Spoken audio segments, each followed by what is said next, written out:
Hi, I'm Tim, welcome to our channel, and thanks for logging on. If you enjoy these videos, do me a favor and subscribe to our YouTube channel right here at Watchbox Reviews. I would really appreciate it, and I promise to update daily. If you love this watch, you could see it, and you could purchase it on our website, thewatchbox.com.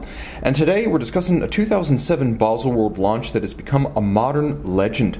Based on the 1953 original, this is the Blancpain 50 Fathoms, reference 5015, but as you've never seen it on this channel, the standard 5015 in stainless steel with the X71 bracelet, a luxurious, one might even say decadent combination that feels robust, resolute, and super premium on the wrist. A timepiece that's 45 millimeters in diameter on my 16 centimeter circumference wrist. You can see it wears easily, and that's largely because the watch is not terribly broad lug to lug. No bracelet, case only. The watch is 50.8 millimeters from lug to lug. Now when you include the end links of the bracelet, it does swell a little, so it wears larger than a standard 5015. It's now 55.8 millimeters across the wrist, meaning on the bracelet, I wouldn't recommend this watch for a wrist smaller than about 15.5 centimeters circumference. I might even say that my 16 centimeter circumference wrist is the lower limit. You be the judge, but the timepiece is broad. It's not terribly thick, all things considered, 300 meters and a 5-day power reserve. Automatic winding and only 15.8 millimeters thick, I find that quite acceptable for a high concept, high power reserve deep diver. And of course the watch with a broad and modern span between the lugs, because the 50 Fathoms is amenable to both aftermarket and factory straps. 23 millimeters is the sizing between the lugs, and I know that's going to be relevant because there's a wonderful strap and bracelet jig you can buy for this watch from Blancpain for swapping, and I recommend it. Now, the bracelet, as with the sailcloth strap more commonly seen on this model, but the bracelet features a sort of hex screw and bar attachment. So you have the hex screw and then you have a bar. So there are no spring bars here, and the connection is very reliable. It's not like a spring bar where you don't quite know. You'll also note that the X71 is a legend in its own right. One of the most structurally impressive, and I must say, one of the most imposing feeling bracelets you will ever experience, as there is simply no lateral play between these interlocking links. You will note that there are channels underneath to allow air, heat, moisture, and grit to get out, so it's not going to cause a clammy wrist. It's a wonderful ergonomic timepiece. As you can see, each individual link has two articulations between it, not one.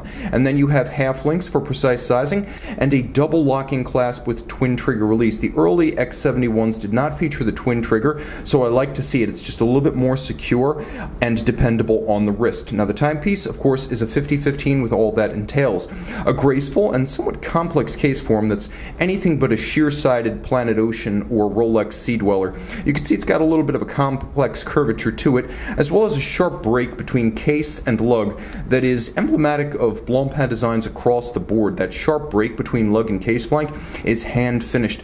Of course, all of high polish except for the central links of the bracelet. You can see that there is a cantilevered outward bezel rim that makes this easy to grip, as you're not going to get the case flank, and the bezel is capped with a cambered sapphire that creates a wonderful wet appearance, a magnifier of the Loom, the index, and the numerals beneath. I should also mention that because the sapphire shields the bezel from scratches, they are able to use Superluminova on the bezel itself, so you have a fully loomed bezel and the Loom can never scratch off. That's thanks to the sapphire. The dial features a sort of black galvanized center with a concentric brushed finish outboard underneath the hours, so you have a little bit of a subtle sunburst at center in black, and then a galvanized concentric brushed grain under the hour track. Quarter Arabic numerals and of course indices, white gold hands and indices. There is a date hidden between the 4 and the 5, minimally obtrusive. It features a monotone date disc, crown guard structure, and you can see an oversized vintage inspired crown with deep sharp knurling, making it easy to manipulate.